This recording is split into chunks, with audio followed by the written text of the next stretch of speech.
You're watching Pyro Media Network.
Hello, Pyro Media family. Thank you for tuning in. If this is your first time joining us, welcome. We hope your experience with us is fruitful. While we are loading your experience, please do us a quick favor and hit that like button from whichever platform you're watching or listening on. And we do hope you consider hitting that subscribe or follow button so you can check out more of our amazing content. All right, let's start the show.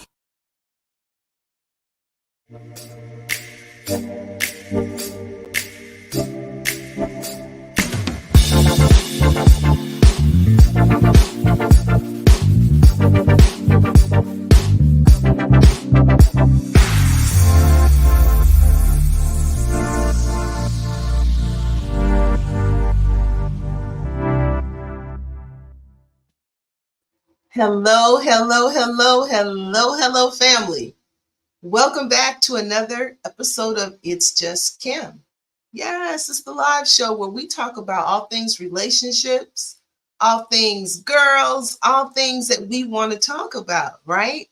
And so a couple weeks ago, I had 3 young ladies on my show, and they were phenomenal. We talked about domestic violence or interpersonal, IPV, intimate partner violence, all these other terms. And we really chopped it up the last time, and they were very hot, honest, open, and transparent. We were hot.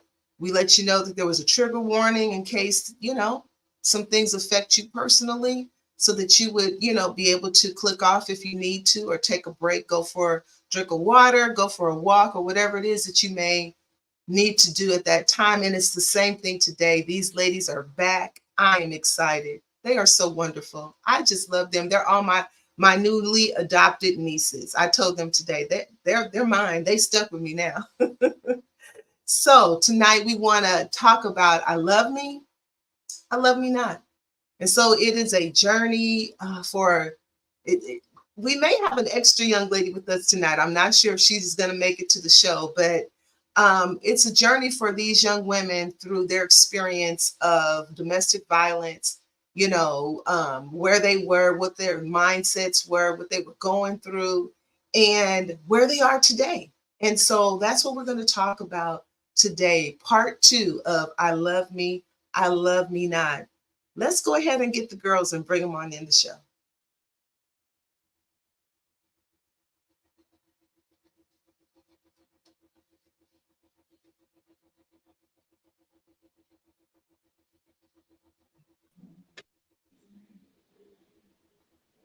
Hey, ladies.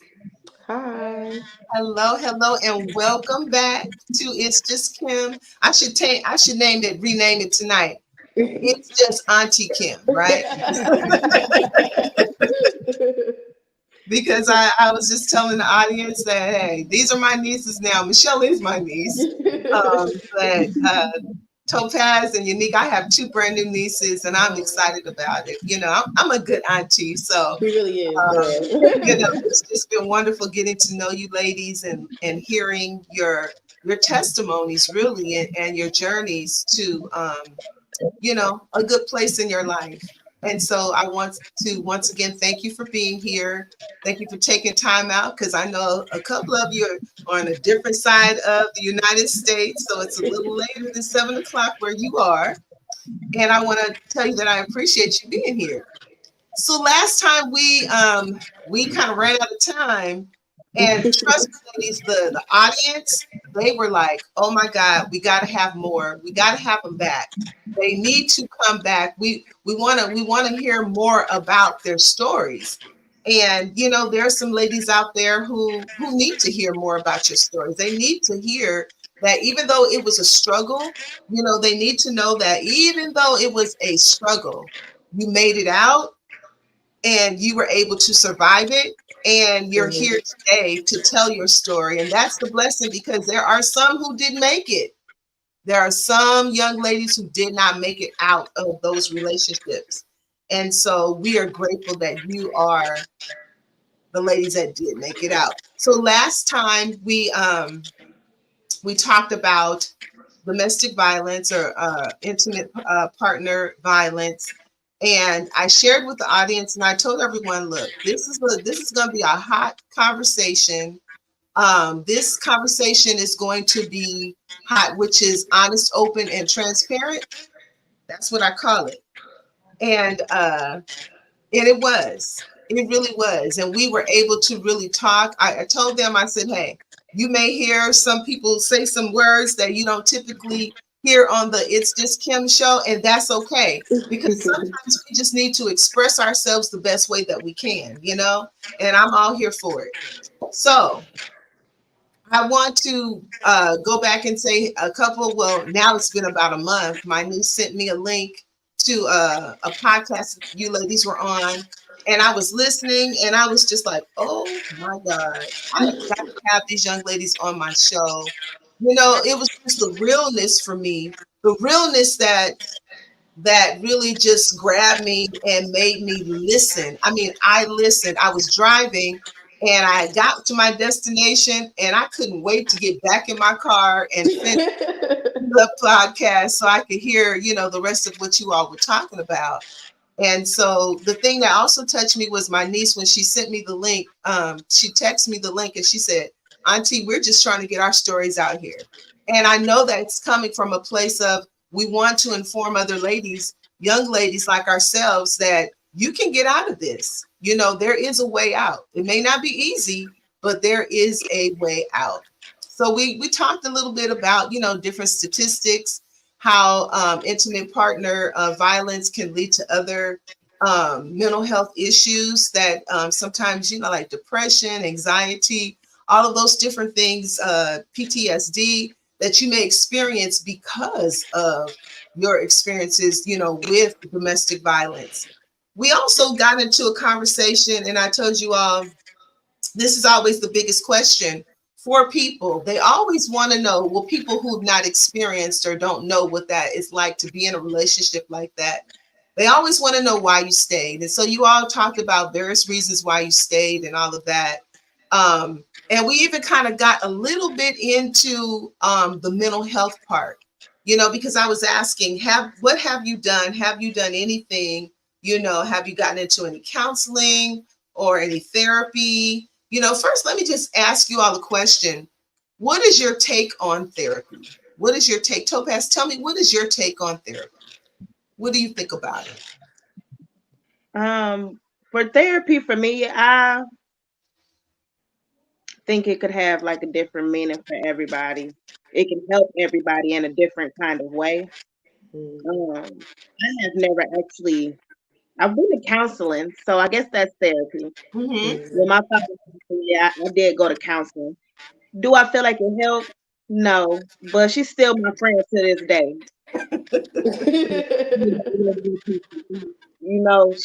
She still check on me every once in a while. And I do appreciate that for her. Maybe that is something that I maybe never paid attention to, of how helpful it actually is. Yeah. And you know what? And sometimes we don't think that counseling or therapy is helpful. And it may not be that the counseling or the therapy is not helpful. It may be it's not the right counselor or the right therapist.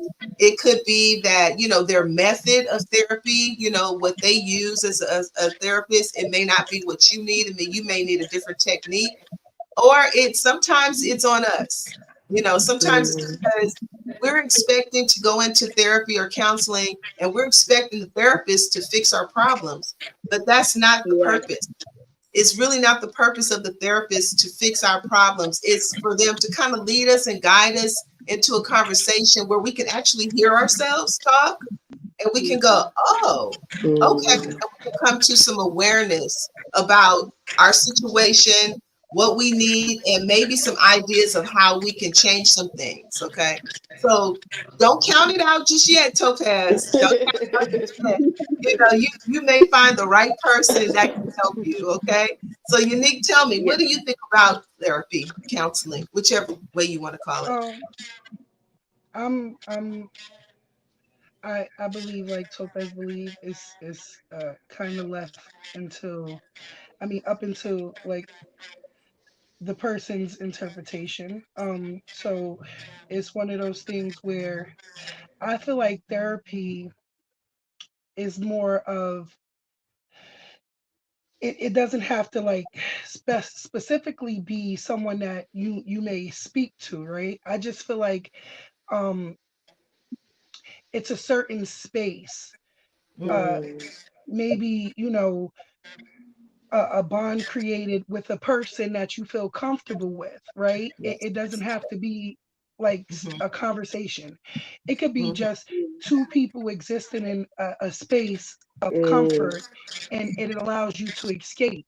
Um, Whether it's just like music, it could be you and someone you feel comfortable just listening to music, and Okay. that's your happy place where it kind of like opens up your brain, to create clarity of whatever it is that's clouding, your judgment in that moment. It gives you that Mhm. space in your mind to think, to maybe come up with whatever solutions or fixes for Mhm. the situation at that time. Um, Nice. Okay. that's just, Thank yeah, you. my That, take on that's a therapy. different take on it. Yes. Miss Michelle? Um, I believe in therapy. I believe that a lot of people should have therapy, and I believe that it's. I feel like a lot of people it's like underrated, and people take it and um. We just need to basically change the narrative on people thinking that they don't need therapy because I Okay. feel like everybody needs therapy for something, possibly even if it's just to learn how to vocalize your feelings better, in a Mm, more healthy way, or to get past things because sometimes you're like dealing with stuff and you don't really know how to get to the place. You just know something's bothering you. So like a therapist can help you navigate through that to figure out really what the underlying issue is, so you can get past that. I know when I was growing up, I was going to a therapist like in high school, and they were trying to put me on medication. They were like, mhm, "She's depressed. She needs medication." mhm. My mom was like, "Because she's a nurse and RN, no, she's not going to be on medication Right, because then right. she's going to have to get off of it." But I always wonder, like, well, what if I would have got on medication though? Would it have changed the way you know what I mean? Certain things went because I would have been able to deal with my feelings differently. Like like I don't know that. So like now because of that though, I know I'm more open to therapy, and I know I work my kid Ashton, he's in therapy. Like I'm all for it because I just want him to be able to express his feelings in a healthy way because I feel like it got for me to be grown this old 40 years old before I could like healthily like express my feelings without being angry or like crying hysterically like every time, you know what I mean? So yeah. Yeah, yeah. And it's funny you say that because I work for a company where that's huge for what we do. It's a wellness company. Mm-hmm. And I remember years ago, I actually worked for a school it was a residential school, so the kids lived there, and they had therapy. They had therapy probably, if not every day, just every other day. And I remember because I didn't grow up knowing anything about therapy. Okay, I went to school and I started learning about it and all of that. But the funny thing is when I started encountering kids who had been through therapy and who knew how, like you're saying, Michelle, how to express themselves, Mhm. how to tell me how they felt, it was weird for me because I was like, whoa, you know, That's like grew that's up, deep. with an old school type thing. It was like my parents said, I don't care how you feel, you know, you don't pay bills, so you don't get to feel anything, Mhm. so when I heard these kids expressing themselves, it was just different for me. I have a different look on it now than I did back then. Of course, I believe in therapy. Um, I'm a counselor, I'm a pastor, I do those types of things. But my thing as far as therapy is concerned, and we're talking about this because May is actually Mental Health Month. And so we're just kind of having this conversation now.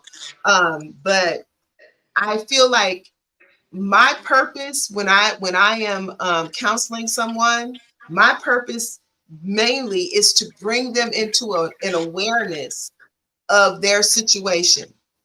If they are not aware of their part, if they are not aware of what is actually happening in their life, and it's my job to bring you to that space so that, like you said, it can be a safe space for you, and then maybe you can figure some things out. Okay, and so it's not about solving people's problems. Michelle Fraser said, "How do you find a good therapist?" There are many ways to find a good therapist. You could probably start with your doctor. It depends on your insurance, different things like that. You can get on the internet. I mean, there may be therapists for specific things, or if you feel more comfortable with somebody that looks like you, a sister. You can find a therapist that way. I remember when one of my kids was going through therapy, I would always make it my point to try to find her a therapist that she could relate to. Okay, I have Mhm. nothing against other people and other ethnicities and all of that, races.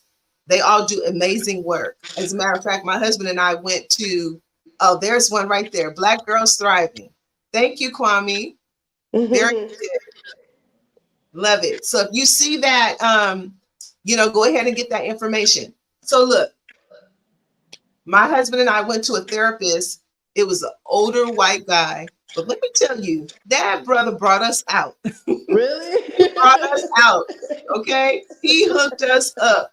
We were on straight street once he got done with us. And so it really didn't have anything to do with him being white, being older, because we were a little younger back then. But it was really about how he related to us and how he brought awareness into our situation. So that's, just where I am with that. And I always say, just try it. And if you don't like it, you know, that's okay. You can try it or try a different person.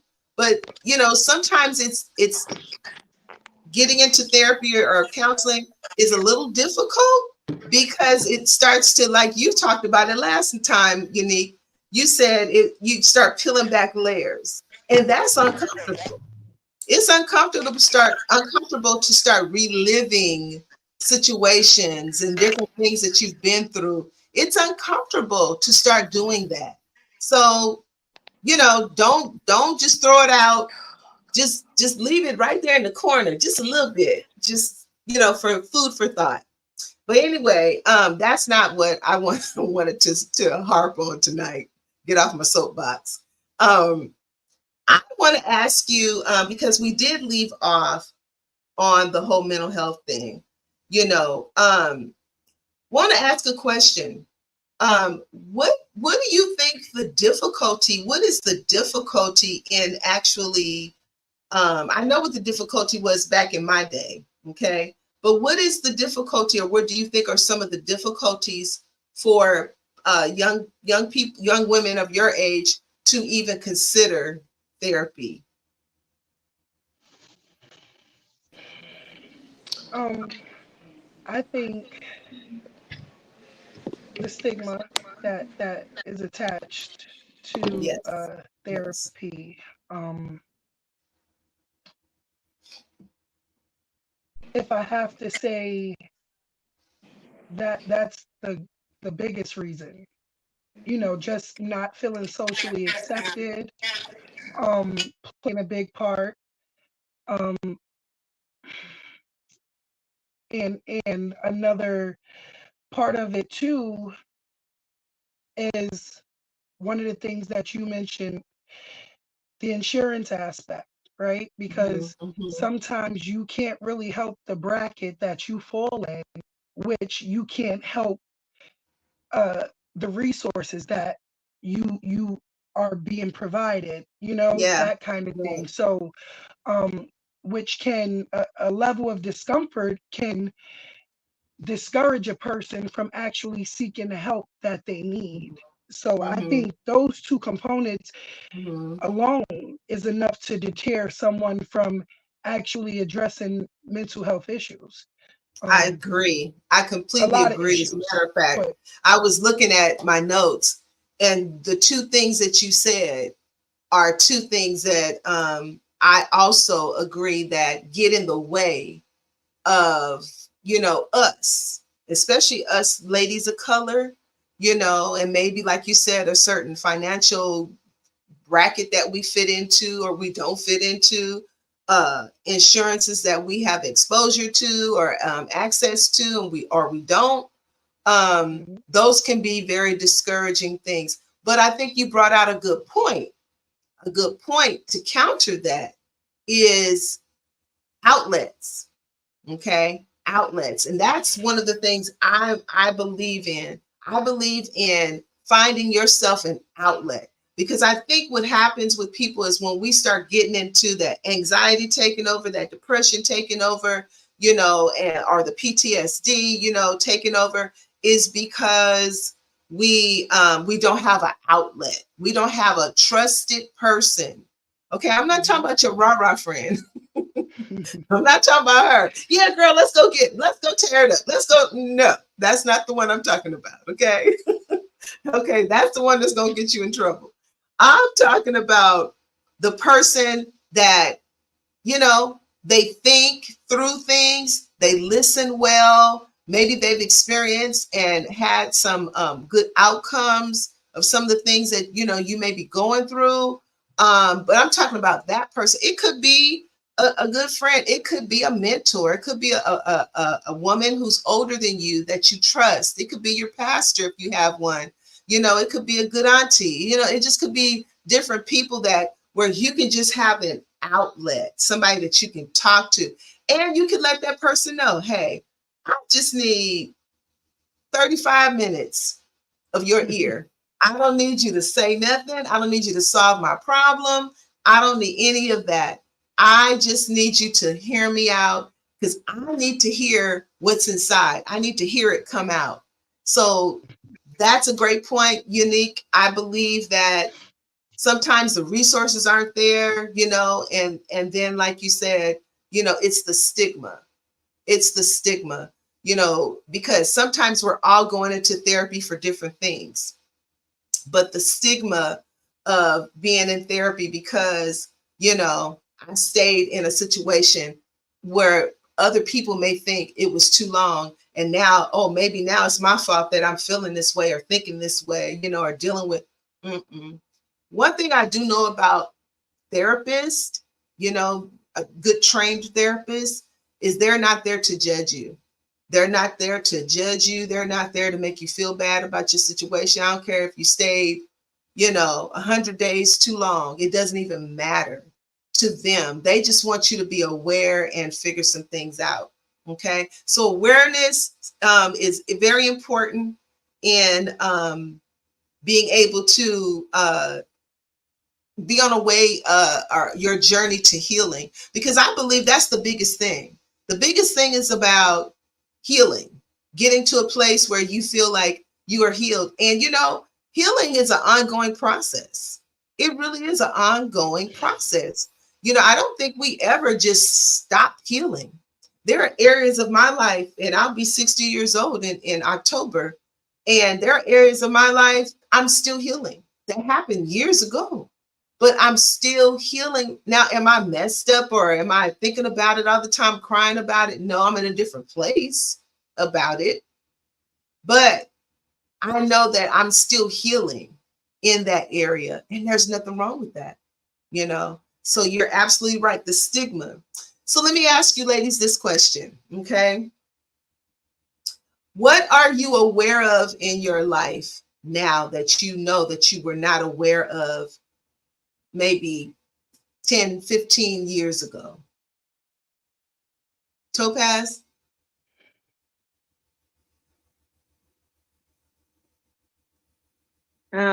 I will go with love.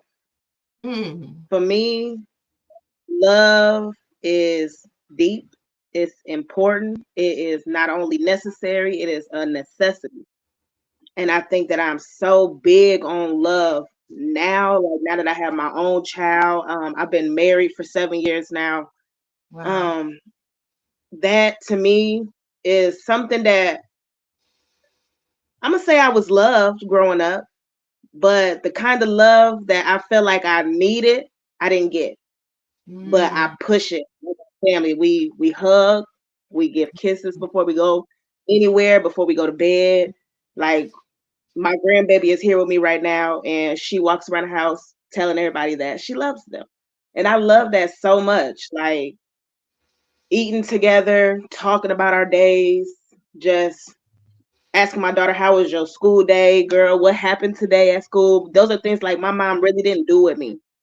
Yeah. So I feel like even like with my husband, your day was bad. Let me know what I can do to help you when you get home so I could take a load off, you know? And some people don't do that. Like, some people knows that the man been at work all day, he's stressed out. They add to the table. I try to take as much off the plate as could be. I love And for me, love is just I just love y'all. that. Mhm. I love It that makes you me love love. love. But you know, that's beautiful because Topaz, you're saying what I'm giving out now, I didn't get. And so sometimes we can be stuck in those places where we're like, I didn't get it. I don't know nothing about it. You know, so how can I give it? But if we put ourselves, like Yaneek was saying, in those spaces where we can learn about it, we can learn about what real love is and healthy love and all of that. We can learn about this stuff, then we can give it. You know, Yeah, we don't know everything. I'm a right. parent of 4 children, right? I have 4 children, and 3 of them are in their 30s. One is in her just turned 21, right? I am such a better parent now than I was, you know, when those kids were young. My first daughter, when I had her, I was practicing. I was practicing being a parent, you know, and poor thing, she had to be my test dummy, you know. But the thing of it is like um, we grow and we learn, and then we don't use the things I don't know, I didn't know, I didn't get this, I didn't get that as an excuse.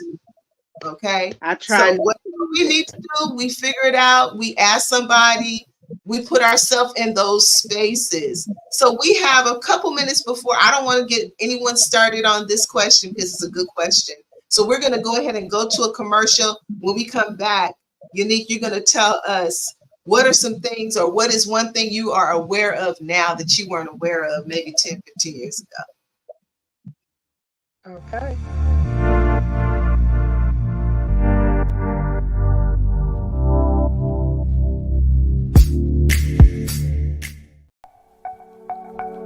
Are you ready for enlightening conversations that transcend boundaries? Get ready for Conversations with Clergy, brought to you by the HIV Vaccine Trials Network. In partnership with the world's largest publicly funded international collaboration, the HVTN is dedicated to evaluating vaccines to prevent HIV and COVID-19. But their impact doesn't stop there. The HVTN is at the forefront of advancing vaccinology, social and behavioral sciences, statistics, immunology, and even contributing to the research on tuberculosis and COVID-19 vaccines. By supporting Conversations with Clergy, the HVTN not only brings you thought-provoking discussions, but also contributes to the global effort to combat infectious diseases. Tune in, stay informed, and be a part of the change. Conversations with Clergy, supported by the HVTN, empowering conversations, empowering lives. Join us in this journey of knowledge, understanding, and progress. Conversations with Clergy, proudly brought to you by the HIV Vaccine Trials Network, because together we can make a difference. Elevate your entertainment with Watch Vim. Discover the ultimate online streaming destination. Get an auto-renewing monthly subscription for unlimited content on all devices. Join us in supporting a Black-owned streaming platform that brings top-tier entertainment. Let the streaming excitement begin at Watch Vim, your seamless experience for endless entertainment. Stream online or download the Watch Vim app now.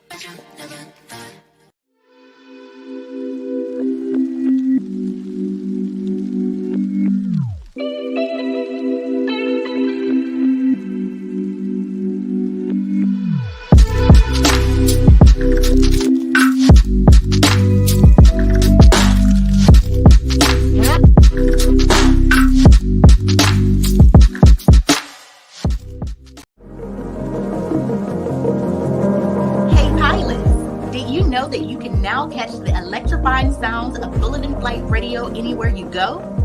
Yes, you heard it right. Tune in to the high-flying beats and soaring melodies by downloading the TuneIn app on your mobile device. Just search for Bulletin Flight Radio and hit play. It's that easy. And if you have a smart device like Alexa or Google, just say, "Hey Google," or "Alexa, play Bulletin Flight Radio on TuneIn." Experience the rush of adrenaline wherever you are. Listen to Bulletin Flight Radio on TuneIn using your Alexa or Google devices. Soaring through the skies has never sounded this good. Don't miss out on the ultimate musical journey. Tune in now to Bulletin Flight Radio on TuneIn and let the music take you on an unforgettable ride. Get ready to elevate your listening experience. Brought to you by Bulletin Flight Radio.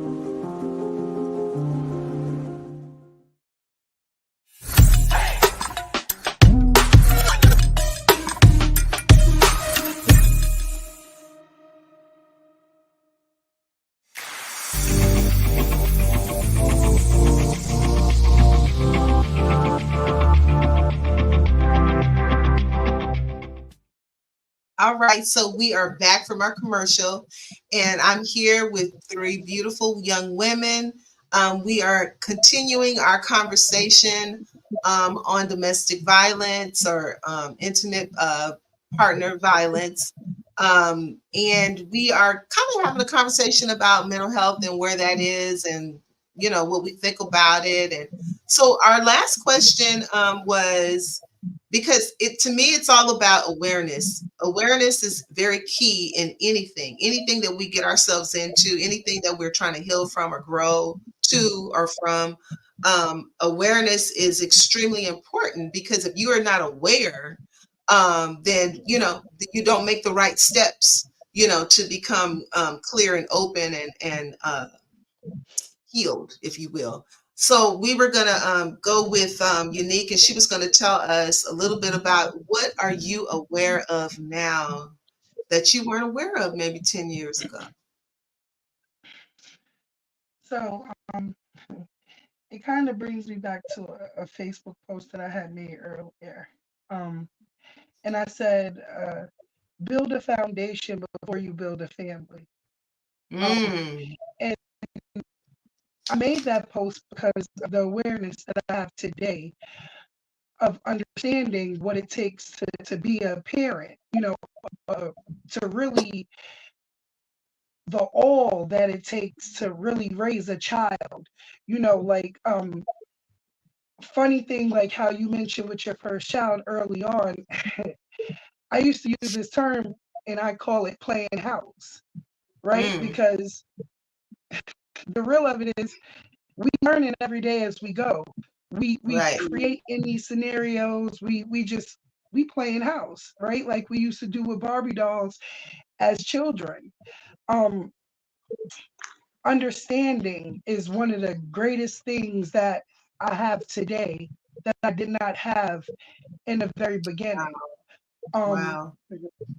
You know, just being able to understand little lives, like, you know, little emotions, little decision making, you know, little everything. It wasn't easy, you know, like, and I try to have certain conversations with my children to create that comfortability, so that way they have an understanding, so that way they know, you know, kind of how to build those foundations and how to, you know, implement those life skills for when they go on to be parents. Right. So yeah, the understanding aspect of just what it took, essentially. uh I didn't have that person that, you know, was like, hey, listen, Yeah. you all That's in. There ain't no turning back. that's good. There ain't no eraser. This is the real deal.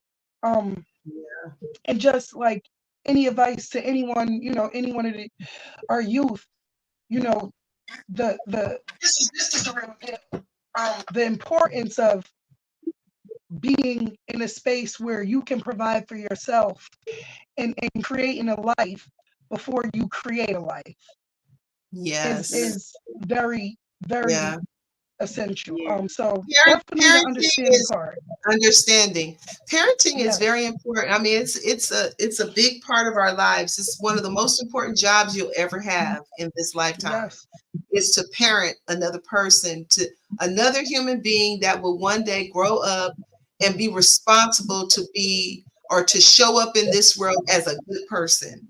You are absolutely. responsible to make that happen. That's huge. That's big. Michelle, tell us, what are you aware of now?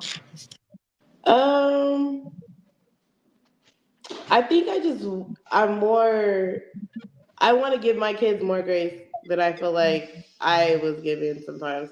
Like Wow. room to make mistakes and to know that I still will support them and, you know, push them to be greater, and not judge them, you know, because they made a mistake, but still give them the same, you Wow. know, just the room to make mistakes, because a lot of people, you know, they don't have to be feeling like they have to walk on eggshells when something happens.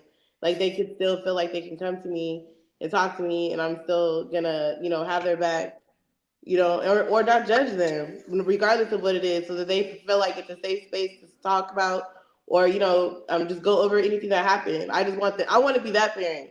Like even Yeah, if they're friends too, like their friends know, like I can't talk to my mom, but I can talk to your mom because your mom, you know what I mean, will listen and she understands.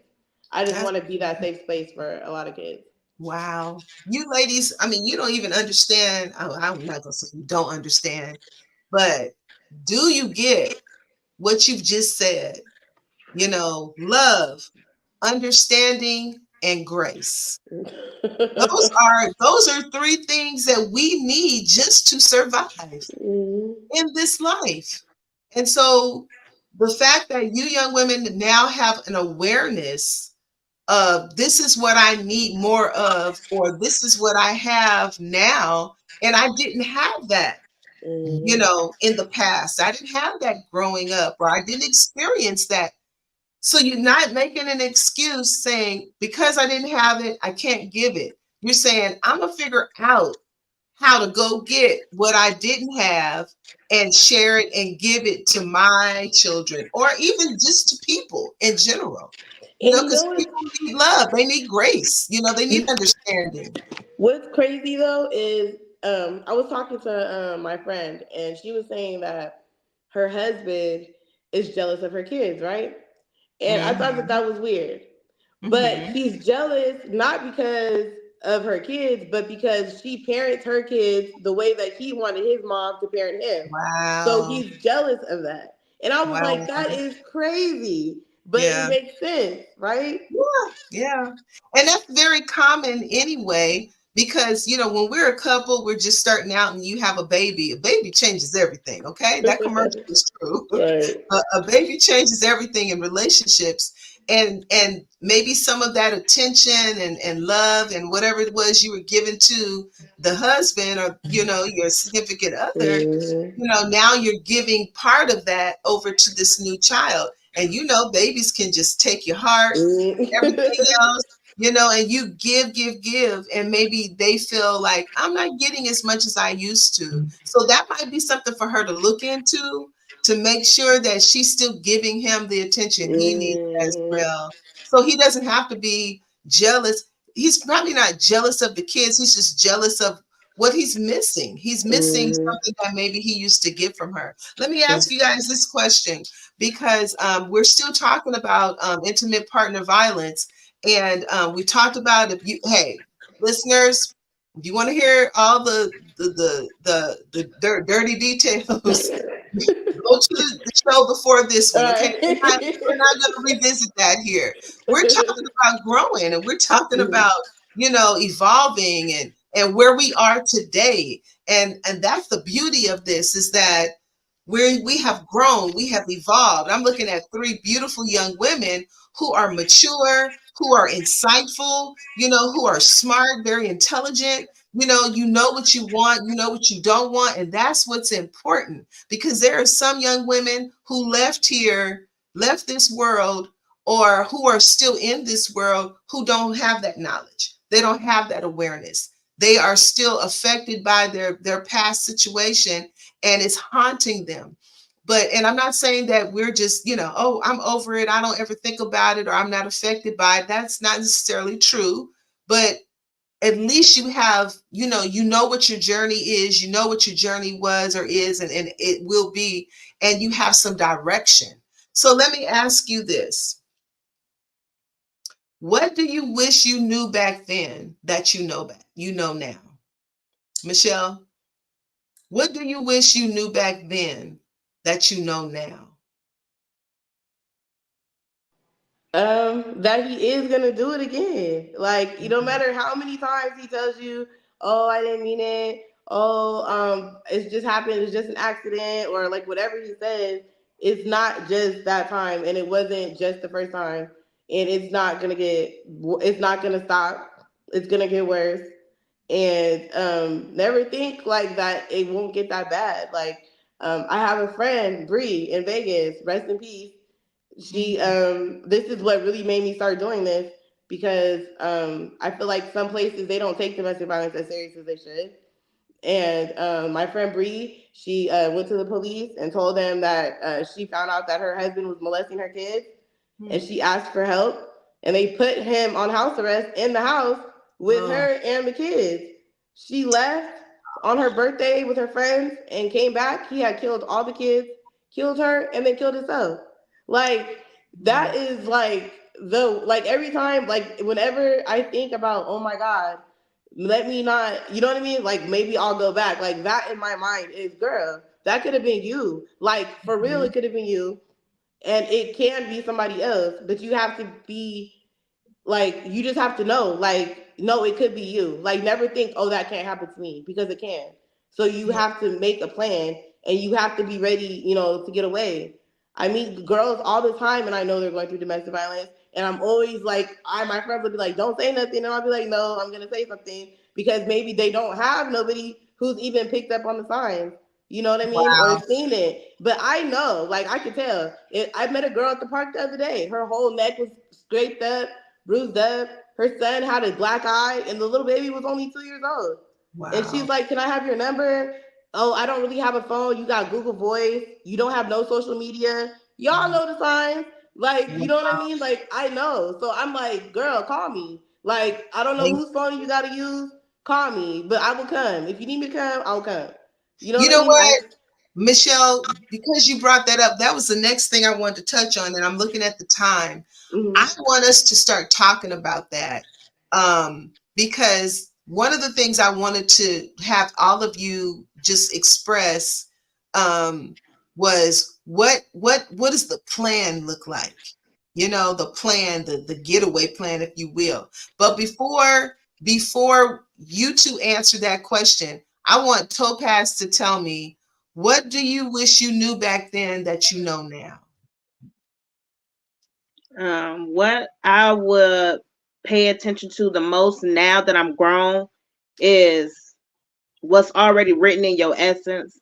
What's for you is for you. You don't have to second guess what your conscience, like your intuition, if like nobody has to tell you that stuff is wrong. You already like feel it in your body. Like once you feel Yep. that feeling, you have to know. You have Yes. to. That's the sign. That is the sign. You looking for a sign. That is the sign. You felt it. You felt it in your heart. You felt those butterflies in your gut. It make you have to, get the bubble guts. Because when I get nervous, I have to go use the bathroom, and that's my sign right there. That's my cue. I'm getting up out of here. This is not Wow. for me. Yeah. That's And good. that is That's what I pay attention to the most now that I'm grown. Because as a kid, you think as a kid, you do as a child. As I'm grown, I have my own life. I make my own choices. You get choices. You wake up, you do this or you do that. And I always leave myself out, whether I think I'm going against the grain or whatever the case may be. I leave myself out enough to know, like, okay, if I do this gonna happen. I don't want that to happen, so I ain't gonna do that.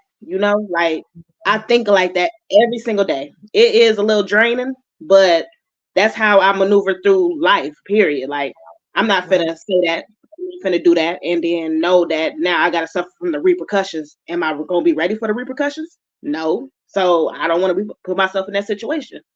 So trust in your gut. Trust in yourself. Yes. Yeah, and I Yes. think many times we as women we don't trust. I feel like God has given us this intuition, this thing that women have. We're able to feel. We can walk in a room and feel it immediately. Feel You it. know, Yes. immediately we just walk around and go, "Oh, okay. Either I'm going to stay and Mm-hmm. help you get better, or maybe I need to just back on out." you know, Right. But we have that. And you're absolutely right, Topaz. We as women, we need to learn how to trust it more. Trust that thing inside of you. I'm telling you, I'm thinking back just quickly right now on some things that I went through as a younger person. And in my inner person, I call it the Holy Ghost, the Holy Spirit. But the Holy Spirit was speaking to me, telling me, hey, this is what's happening. You need to, check this out, and I wasn't listening. And sometimes we don't want to. We don't want to know. We don't want to be aware. So thank you for that. So Michelle and Yaneek, I want you all to, we're going to end here. And I want you all, because we have like 10 minutes, 9 minutes. I want us to talk about the plan, because there may be a young woman listening right now. Michelle, you started with talking about the signs. Okay. Mhm. Thank you for that. So continue with that, with the signs. What are the signs? What should we, as folks who've never experienced domestic violence, not directly anyway. I mean, I watched it growing up as a kid. But what should I look for if I see a young lady at the mall, or if a lady comes to my church? What should I be looking for? My biggest thing is isolation. Like if they're just all of a sudden you don't see them like all the time as often as you did, or when you do see them, they don't look like how they normally would look. You know what I mean? Or they don't talk how they normally would talk. They're um, real quiet or real. Turn it off. Turn it off. Turn it off. Turn it off. Real quiet, real withdrawn.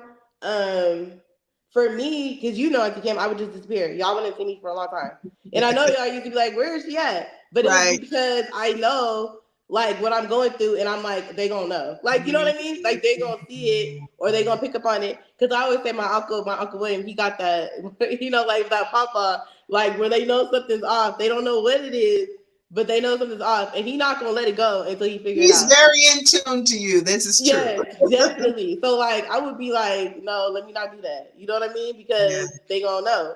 But like that's what it is. It'll be like an isolation or them talking for you all the time. Like you can't never, answer the question for you because he's always, going over it, like what you're saying, or Yeah. always just trying to keep you away from everybody. But to me, the biggest one is isolation, not letting you talk to your friends, not letting you have a phone, not letting you have social media. Everything that you do is some kind of a control. Like you can't even go talk to the next door neighbor because that's something he's making that into something. You know what that's really the Wow. main thing. You just have to look out for that. But I promise, if you once you see one person go through it, you'll start to pick up on the things, honestly. But I just feel like when it's time to leave, you have to plan ahead of time, because you can't let the person know that you're planning to leave. Because once you start telling them that, and they know that you're going to leave, they're going to make it hard for you to leave. They're going to make you feel bad. They're going to start using the kids, or, they're going to start doing other things. So you just have to make a plan. And even if you can't tell nobody, because sometimes they get them too. They get other people and they talk them into making them think that Wow. everything's okay Wow. and it's you and it's not them. Wow. So I want to talk about the plan. Yaneek, tell me a little bit about the plan. What does that look like? Um, for the most part, like Michelle kind of said, you know, you have to come to terms within yourself. You ready. The time is for you. And then like depending on, your moral support, your support background, whether or not you have people that you can trust, or, for everybody it may look different. But you definitely, if you do have a moral support, a good support background, you definitely want to make sure when that time does come that that is in place for you to have that, that nest, and for you to be for certain that you're not really opening up, any more room for any other issues, because your time, when you're done and you want to protect your peace at all costs, it. And a lot of times uh, they'll go drag family into, situations when they're not ready. And now we're opening, you know, other doors for things to sometimes get bigger and more dangerous than what, initially the situation was. So basically, you should start ahead of time. I mean, It's so always is it true that you should not say, okay, I'm leaving tomorrow, but you don't have a plan? You don't have money, you don't have a plan, you don't have trusted people. I mean, it just sounds to me like, and I've done some reading and listened to a few podcasts and things here and there, where most of the time when people are talking about the plan, it's like you're putting this thing in motion way before you execute it.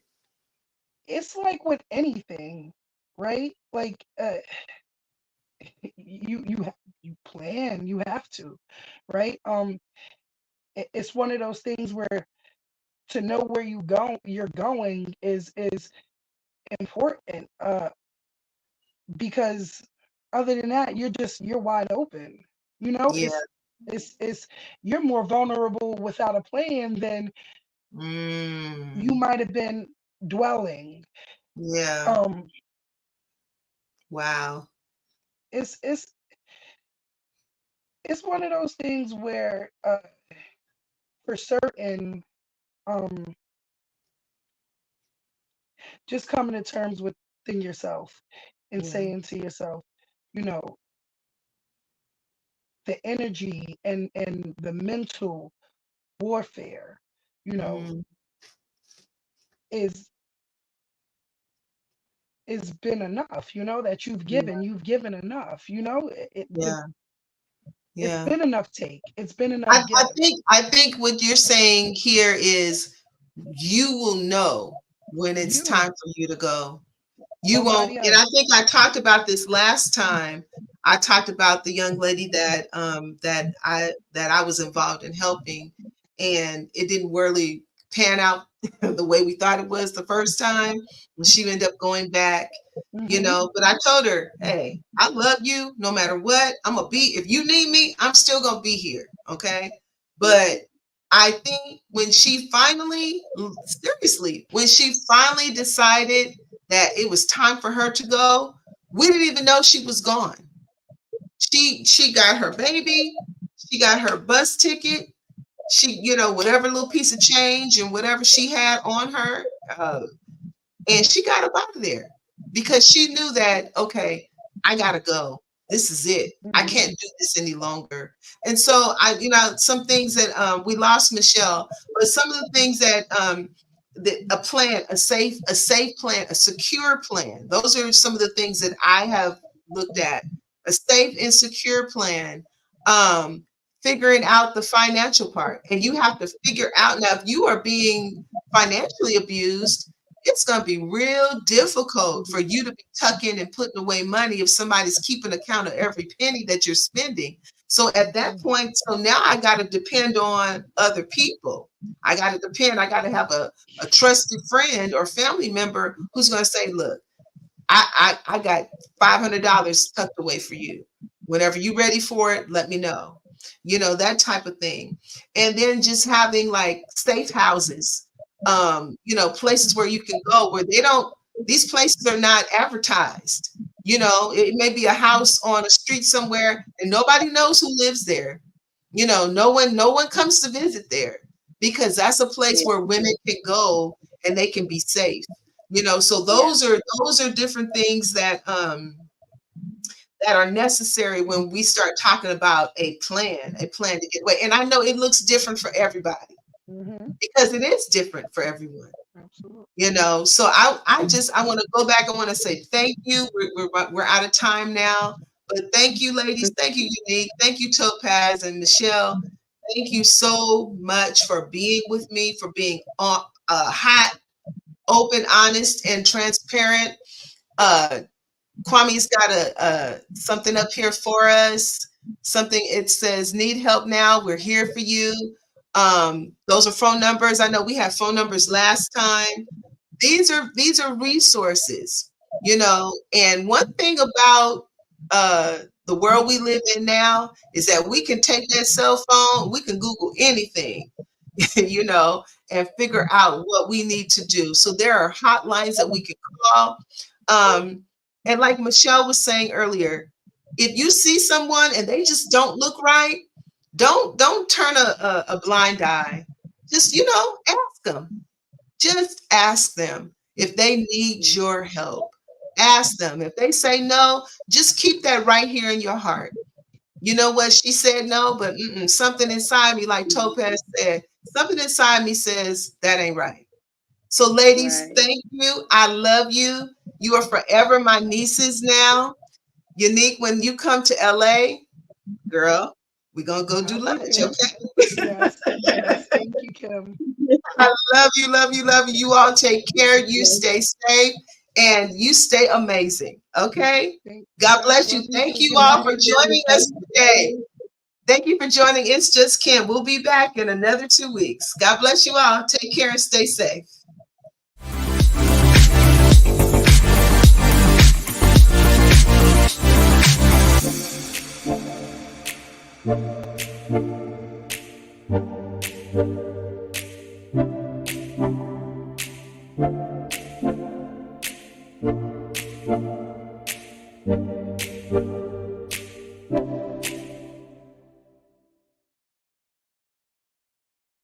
Thank you for watching Pyro Media Network. For more information, please visit pyromedianetwork.com.